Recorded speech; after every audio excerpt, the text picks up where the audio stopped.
Hoje, assim, se você me perguntarem, Fabião, o que você sonha hoje politicamente? Quantos nós somos no Brasil? 220 milhões? Por aí. Tá? Acho que Só relembrando que tem uma cabeça de gado para cada brasileiro. Então, somos 440 milhões de brasileiros, né? Vamos colocar os cabeças de gado juntos. Né? Somos 440 bilhões de brasileiros, milhões de brasileiros. Então, assim, essa coisa do voto chama-se ética do voto vencido, ou seja, não existe erro e acerto na democracia. Ela se manifesta. Então, se alguém pleiteou uma eleição, entrou na corrida eleitoral por algum dos 30 e tantos partidos legitimados em nome da pluralidade do pensamento, que na verdade são cartéis, cartórios, guetos de microcoronéis, de caras que operam a máquina pública de forma deslavada, sabe? Então, sim, o Brasil está sempre sendo passado a limpo, sabe? Sempre passado a limpo. Então, cara, esse ano é um ano muito importante para a gente, para o brasileiro, para o Brasil, pós-pandemia, com o ano eleitoral, onde o cara que não gosta de um, nem do outro, nem de ninguém, se ele quisesse votar em branco, porque as pessoas estão deixando de votar. A democracia, que era a tábua de salvação contra o autoritarismo, ela não existe, entre aspas, mais como depois. As pessoas, aqui em Santos, que 38% você olha, 40% da sociedade, você olha 10 pessoas, 4 não foram votar. Votaram em. Então, assim, é um índice absurdamente. É uma pseudo-democracia do voto. Não é uma democracia verdadeira. Porque o que não vota, o outro foi votar por algum motivo, porque acredita. Eu vou sempre votar, saca? Mas assim, eu fico indignado com o modelo, cara, que não é inspirador. Porque hoje, voltando, o meu sonho de consumo político, de nação e de cidadania é a gente. Imagina, Santos. Aí vamos esquecer os, entre aspas, vamos sair dos 220 milhões, vamos para os 430 mil santistas. 1, 2, 3, 4, ok? Imagina que eu chego lá no site da prefeitura, ó, meu nome é Fábio Alexandre de Araújo Nunes, eu tomo cerveja, eu nunca fumei cigarro, não como carne vermelha, como peixe, como salada, tento caminhar, tenho problema um pouquinho de pressão. Eu me autodeclaro para o governo. Quando o governo digitar Fabião, quem é Fabião? Pô, esse cara, o cara é interessante, biólogo. Ou seja, eu tenho que falar quem eu sou para o governo. O governo não precisa mais fazer censo. Ir para a rua. Olá, dona Maria, quantas geladeiras tem na sua casa? Sabe? Quantas televisões? Não. Eu falo, eu sento no computador, quem já faz imposto de renda, de uma certa maneira, já responde. Mas você responde, você fala assim, ó, eu tenho uma hérnia na T5 e na T6 que eu estou cuidando, eu tenho sobrepeso. Ou seja, o governante vai ter um algoritmo para definir como é que ele vai usar o dinheiro público. Opa, dos 430 mil, quantos ganham abaixo de 2 salários mínimos? Caramba, 110. Achei que a cidade era mais rica, né? Calma, você está achando errado. Então, esses dados que são hoje fáceis de você tabular, eles seriam os guias da construção de políticas públicas onde teria menos erro. Porque o que é política pública? É você tomar a decisão do que você vai fazer com o dinheiro da sociedade. Esse é o diferencial de um político para o outro. Por que um político tem uma sensação boa e o outro ruim? O Paulo Alexandre, que foi o antecessor do Rogério e fez a sucessão através do Rogério, ele construiu mentalmente e politicamente a construção da entrada da cidade. Quando eu falei construir a entrada da cidade, por quê? Porque estava no imaginário. Se você fizesse uma pesquisa, o que você quer? A entrada da cidade. Por quê? Porque o porto precisa ter acesso para gerar recursos, a gente não pode mais ficar esperando, ou a pessoa viaja para chegar, viaja para sair. Ou seja, ele atendeu uma demanda da sociedade, atendeu a demanda da Zona Noroeste, toda a infraestrutura, que é a parte mais jovem da cidade. Criamos, enquanto eu fui secretário de Cultura, 5 vilas criativas, que são bases, né, que vão ser agora em julho vai ter um evento da Unesco. É um conceito de criatividade que está sendo internalizado para as pessoas ocuparem esse espaço, para elas irem lá, leva o seu laptop, leva o seu celular, discute o seu território. Nosso bairro acaba aqui, aqui acaba o Sabuó, né? Aqui começa o Chico de Paula. É um bairro com o outro. O que a gente vai fazer? Vamos cicatrizar as perifas. Vamos fechar as periferias. Porque a periferia é onde a gentrificação, conhece essa palavra? Gentrificação é quando a riqueza, Põe a o margem, poder econômico empurra Uhum. as pessoas que não têm grana para mais da sociedade. Para onde vai? Manguezal, o morro, vai fazer. Opa, vai fazer. A cidade vai fazer assim. Ó. Aí o cara acabou Santos, 430 mil. Né? Há 50 anos tinha 330 mil. Crescemos 100 mil em 50 anos. É louco falar isso. Tá? Ou seja, é pouco, né? Então, assim, você vai espremendo, aí você vai empurrando, né? Você vai empurrando, porque Bertioga era Santos. Quando eu falo isso, Bertioga era Santos. Sim, fazia Tem parte. 30 e poucos anos. Cubatão era Santos. Praia Grande era Cubatão, Praia Grande era São Vicente. São Vicente, anexado São Vicente. Guarujá era Santos há 88 anos. Olha que interessante. A Santos era, somasse tudo, seria uma metrópole, com 1 milhão, 2 milhões de habitantes. Só que hoje, as 9 cidades que pegam de Bertioga, Peruíbe, a Baixada, a região metropolitana da Baixada Santista, tem 1,8, 1 milhão e 800 mil habitantes. Meio Uruguai. Nós somos a Baixada meio Uruguai. Então, a empresa Beach Club 1000, ela não é em Santos, ela é da Baixada. Então, esse conceito de territorialidade ampliada, amplificado, de conexão, ajuda a economia, o pertencimento, a você expandir os seus horizontes. A gente andar a pé aqui em 10 minutos, estamos na divisa de São Vicente. Tá? E existe um preconceito gigante com São Vicente. Célula máter, piadas. Hoje eu falo, cara, São Vicente é uma cidade belíssima, só que tem uma economia frágil, porque não tem berço portuário, indústria portuária. Não tem parque industrial. Tem parque industrial. Não tem nada que gere passivos ali. Depende de uma arrecadação de impostos de ISS, tributo, de serviços. Acho que a única fábrica lá de vidro, né? Atuante. Nadir, né? Santa Marina, e tem as pequenas, médio porte então, lá. Toda essa percepção, todo esse entendimento da sociedade ajuda a criar uma sensação diferente das pessoas em relação a outra, em relação, né, a quem está convivendo com você. Sabe? Qual é a nossa corresponsabilidade? Né? É uma das coisas que eu quero falar antes da gente acabar. Assim, o que eu... A pergunta, né? Eu falei, duas perguntas que eu vou fazer. A primeira, né, eu vou deixar essa da responsabilidade por última, que é a última que a gente vai comentar. Mas a outra, assim, é o tal do ano eleitoral. A gente tem alguns candidatos já pré-candidatos, vai ter convenção, vai aparecer um número X de candidatos à presidência da República, deputado federal, estadual, governador, senador, é uma eleição nacional ampla, né? Aí a pergunta que eu ia falar, quem seria o melhor, o ideal presidente do Brasil? Quem seria? Luciano Huck? Sabe? Ou seja, como é que nasce uma liderança legítima? Saca? Como é que nasce? Eu estou falando, estou provocando mesmo.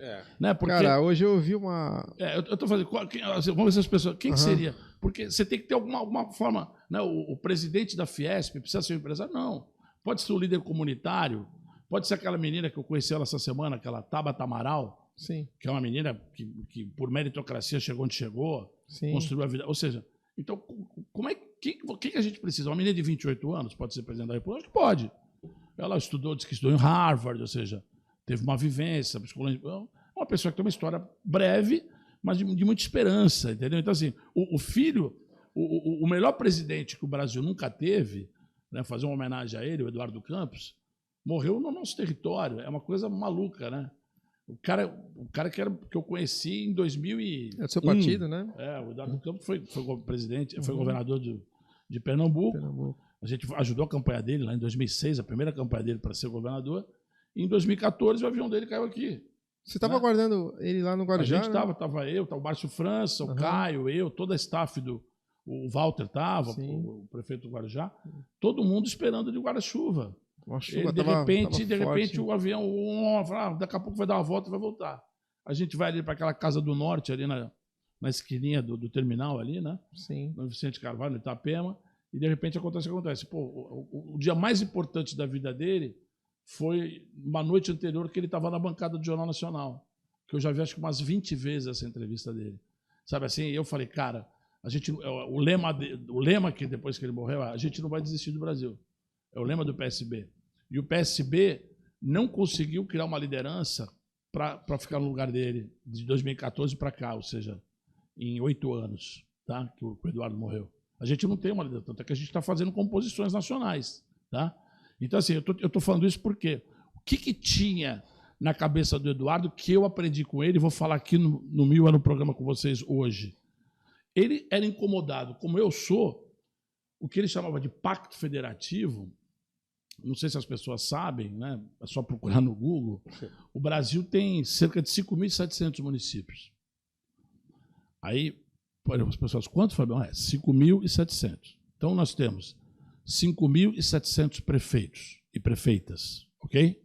5.700 câmaras, uma média cada uma, porque a que tem menos vereadores e vereadoras tem 9 vereadoras. Então, assim, você joga a média para 11, 12, multiplica 12 vezes 5.700. Então, o custo da democracia brasileira é muito alto. Sim. Porque é diferente da democracia americana, que você tem um city council, que é uma coisa diferente. A legislação não é tão municipal. Aqui as legislações municipais, as chamadas supranacionais, as estaduais, as supraestaduais, as municipais, são muito importantes para o regramento do território, porque não existia o mundo digital. Então, essa expansão municipalista, que começou, acho que lá na década de 20 e 30, por quê? Porque quando o Brasil tem muito município, muito prefeito e prefeita, vira gueto território político dos deputados, que são os 500 e tantos deputados. Ele faz o seu próprio colégio eleitoral ali. O seu gueto, a sua... E ali ele se elege. E ali ele tem conexão, emenda e tal, e fica uma perpetuação. Então, assim, para você quebrar essa bolha, tem que ser uma coisa muito... Ô, Fabião... Então, eu tô viajando porque o Eduardo... Só para fechar... Sim, por favor. Deixa eu cortar. Eu me corto, eu falo demais. Não, conclui. Me corto, quanto menos você fala, pode menos falar. Pode falar. Mas aqui é uma angústia minha. Ou seja, Fábio, você acha possível iniciar um processo de reagrupamento de municípios? Sim, porque hoje já existe um formato chamado consórcios municipais.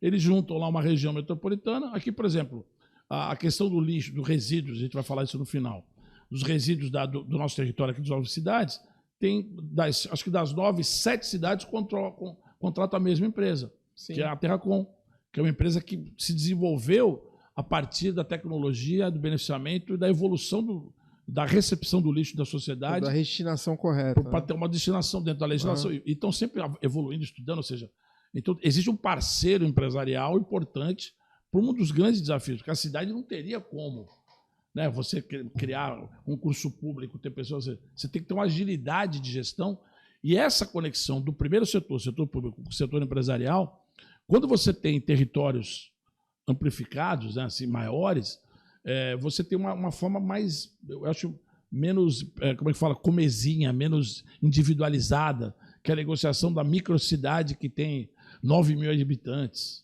15 mil habitantes. O Brasil tem um monte de municípios assim, que eram distritos, em nome de uma presença do Estado e de receber o FPM, Fundo de Participação Municipal. Tem cidades que vivem do FPM, que representa 70%, 80% da receita do município, que é o repasse do governo federal. Então, assim, é uma instância, um gueto. Não sei se deu para entender. Sim. Acho que as pessoas podem perguntar. Sim. Então, essa desconstrução desse formato que eu acho equivocado, municipalista, que veio lá de trás, ninguém falou isso, sabe? Ninguém falou. Então, assim, o legal hoje da gente estar fazendo esse programa, de mostrar minhas angústias, alguém pode falar, você está errado. Eu falei, cara, tomara que eu esteja. Você é um cientista político, é um estudioso, um especialista em política, eu dou meu braço a torcer, não tenho nenhum problema em relação a isso. Desconstrói, me livra dessa preocupação. Eu vim trazer aqui porque é uma angústia minha. Certo. Entendeu? Mas, ao mesmo tempo, você tem que ter algumas outras saídas, né? Você não vai acabar com os municípios, né? Sim. O cara tem lá sua comarca, seu brasão, sua bandeira, o seu hino. Tem essa história de cidadania, de civismo dentro de um território. Mas é possível preservar isso com inteligência, com moderação. Ou seja, a gente tem vários cases no Brasil de sucesso de gestão. Com a forma correta você faz prêmios de gestão política, de inclusão, de parceria com o terceiro setor. Hoje o terceiro setor no Brasil cresce a cada ano, coisa fantástica, sabe? Eu trabalho numa entidade do terceiro setor, que é o Instituto Ecofaxina.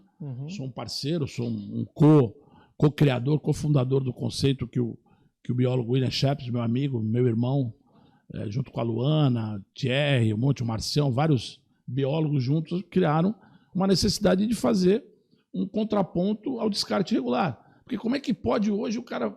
Você, amigo fumante, você foi na praia, a mesma praia que eu falei democratizante, eu não fumo, mas você fumou, pô, legal, o cigarro com esse vento vai levar fora. Aí acabou o cigarro do cara, o que sobrou na mão dele, sabe? A bituca, né? O que é a bituca, irmão? É filtro, né? Um filtro, né? É um EPI. É. Como assim, Fabião?